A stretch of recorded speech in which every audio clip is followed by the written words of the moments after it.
Ce nid géant a attaqué mon plus gros rucher pendant des semaines. Et aujourd'hui, on va le faire tomber. Le frelon asiatique, c'est une véritable catastrophe pour les abeilles. Récemment, j'ai ouvert 2 ruches squattées, l'une par des frelons européens, l'autre par des asiatiques. Mais j'ai aussi trouvé 2 nids supplémentaires que j'ai ouverts pour découvrir ce qu'il y avait à l'intérieur. Alors, quelle surprise lorsque j'ai reçu cette photo d'un énorme nid caché près de mes ruches. Ce n'était pas prévu dans la vidéo, mais j'ai décidé de m'en occuper. Je mets une première combi et une deuxième, parce que j'ai l'habitude des abeilles, mais pas des frelons. Et je sais qu'ils ont un dard largement plus grand que celui des abeilles. Je vais mettre aussi 2 paires de gants pour être sûr, parce que je suis pas forcément très rassuré.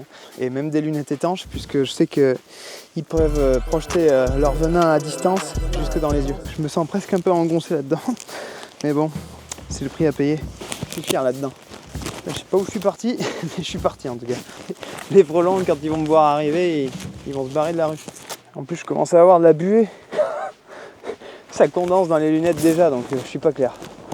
Putain, je vais rien y voir quoi. Bon, je récupère les 2 ruches dans lesquelles les frelons s'étaient installés pour les ramener ici. On a nos 2 ruches, le nid de frelons asiatiques et le nid de frelons européens. Je les ai fermés avec les portes d'entrée des ruches. Ces portes, je vais les retirer, on va voir leur réaction. Je viens de les amener ici, donc certainement que ça les a un petit peu embêtés à l'intérieur. On essaiera de mesurer un petit peu la réaction des frelons européens par rapport aux asiatiques. Les frelons européens sont quand même très coriaces, je sais pas, il y a certainement une différence de taille de nid aussi. Il a l'air vraiment costaud. Est-ce que les frelons asiatiques à droite sont moins nombreux? Peut-être, donc je me rends pas bien compte, on va voir ça tout de suite. On va pas leur faire de mal, juste les ouvrir, c'est parti.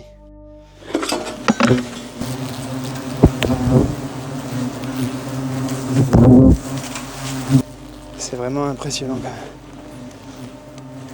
même. Je pensais qu'il serait plus sur moi.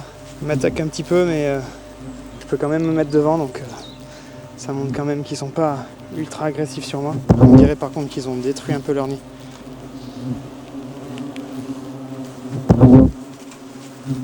Et le nid de frelon asiatique. Incroyable, il se passe rien du tout. Il n'y a rien du tout.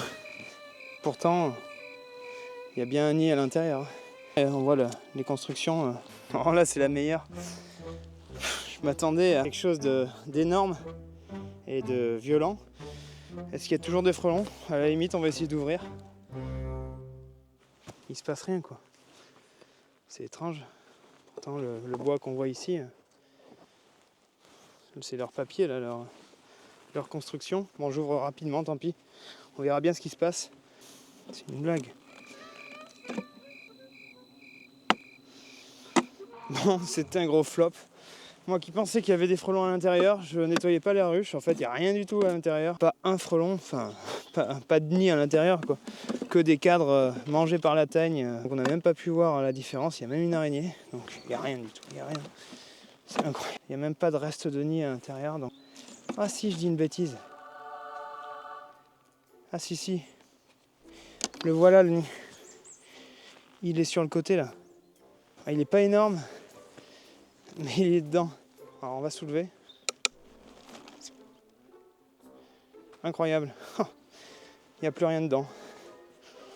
Il y a quelques frelons qui se battent en duel. Il n'y a plus de reines qui pondent. Il y a juste des frelons en fait, qui ont fini de sortir. On voit que les alvéoles sont ouvertes. Et en fait, le nid est en train de se dépeupler tranquillement.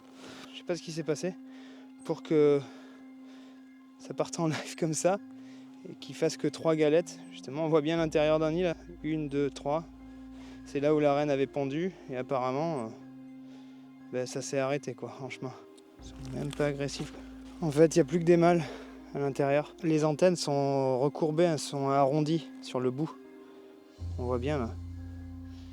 Et en fait, il n'y a plus que des mâles à l'intérieur. Il n'a pas de dard, donc lui il piquerait pas. Bon là, même si c'est un mâle et à gauche le frelon européen c'est une ouvrière, donc elle pique celle-ci. Mais le frelon européen à gauche donc est quand même plus gros. Mais les asiatiques sont plus petits, plus orangés, et tandis que les européens sont plus jaunes clairs, ça se voit bien. Et vraiment ils sont largement plus gros. Là on voit pas forcément bien la différence. Voilà, je me retrouve avec 2 nids de frelons asiatiques, l'un d'entre eux est juste derrière moi, le deuxième est à quelques dizaines de mètres de celui-ci. Donc ça montre un petit peu à quel point l'espèce est hyper envahissante. J'ai plus qu'à les décrocher et on s'occupera de regarder ce qu'il y a à l'intérieur. Malheureusement, le fond du nid s'est cassé en le récupérant.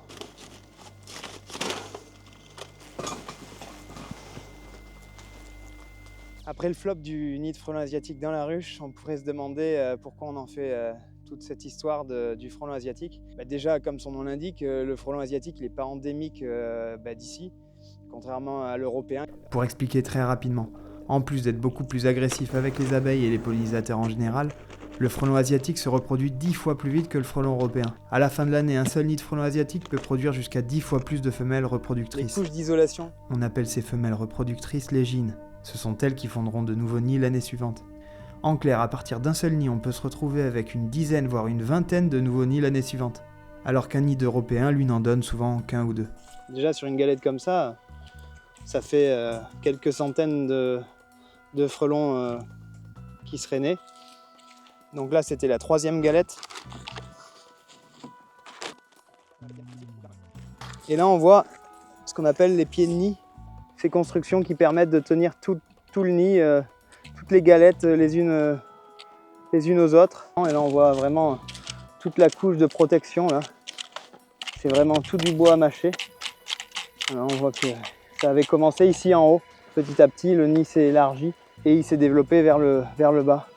1, 2 et 3 galettes. La 4e est ici. Je coupe les pieds de nid. C'est vraiment dur à couper.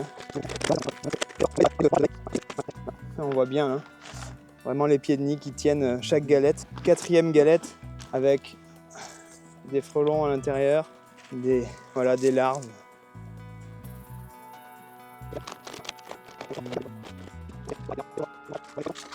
Voilà un frelon là qui a essayé de sortir, qui n'a pas pu.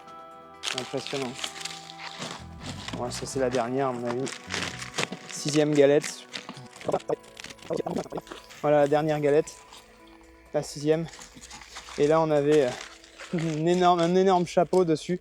Ça permet de résister aux intempéries. Donc là ça risquait pas de se décrocher de la haie. Ça tenait de partout avec les petits branchages de partout là. C'était parfait pour eux. Voilà. Lui il était plus petit. Voilà. Là ça se décroche bien. Et on voit toutes les galettes déjà. On avait 4 galettes. 1, 2, quelques frelons encore. 3 et 4. Bon, malheureusement, j'ai pas trouvé la reine. Donc tout ça, c'est vraiment un fléau, le frelon asiatique. N'hésitez pas à piéger, surtout au printemps, quand les fondatrices sortent de l'hiver et qu'elles partent pour créer leur nid primaire. Théoriquement, la vidéo devait se terminer ici. Mais c'était sans compter ce mastodonte que j'allais trouver. Un nid de frelon asiatique de presque 1 mètre de haut. Une boule majestueuse perchée en haut de ce cerisier. Une merveille de la nature qui abrite plusieurs milliers d'individus ayant pu se développer grâce à l'énergie de tant d'autres. Ça fait des semaines que j'observe d'innombrables frelons dévorer mes ruches. Je me devais donc de faire quelque chose. Le problème, c'est que j'ai pas le matériel adéquat pour atteindre un nid à cette hauteur. Donc je me suis bricolé quelque chose pour les faire descendre. Je vais essayer de couper la branche avec cet outil. La perche fait 4 mètres et moi je vais me mettre sur le toit d'un tracteur. C'est parti. Vertigineux. J'espère que ça va le faire avec le matériel que j'ai. Et que je vais pas me faire sauter dessus.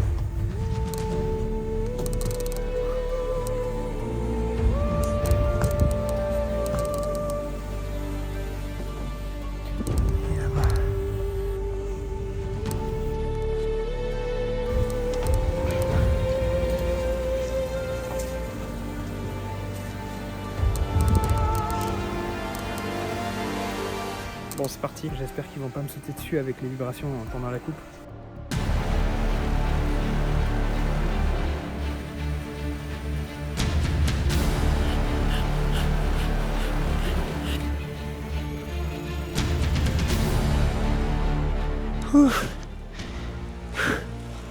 J'en ai fait même pas un tiers, j'en peux plus et les lunettes condensent. C'est vraiment une catastrophe.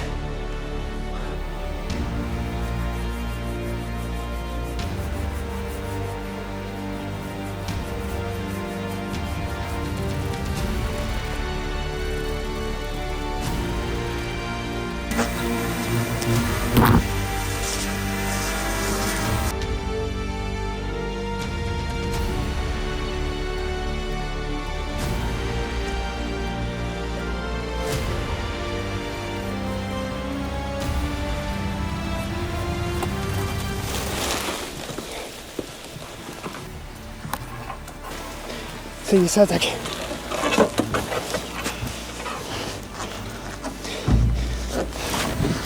Il vient de tomber. Sauf qu'il est bloqué.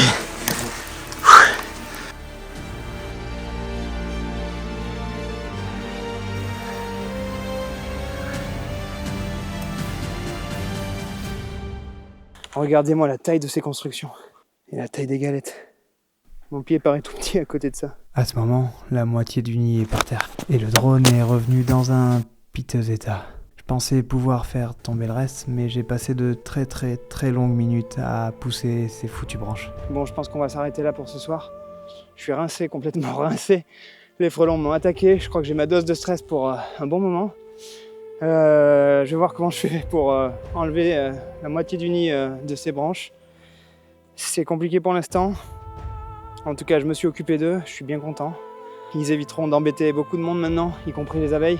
En attendant, n'hésitez pas à piéger les frelons, c'est vraiment une vermine. Je vous dis à la prochaine vidéo, merci de l'avoir regardé. Et puis n'hésitez pas à vous abonner, on se dit à la prochaine. Allez, bise!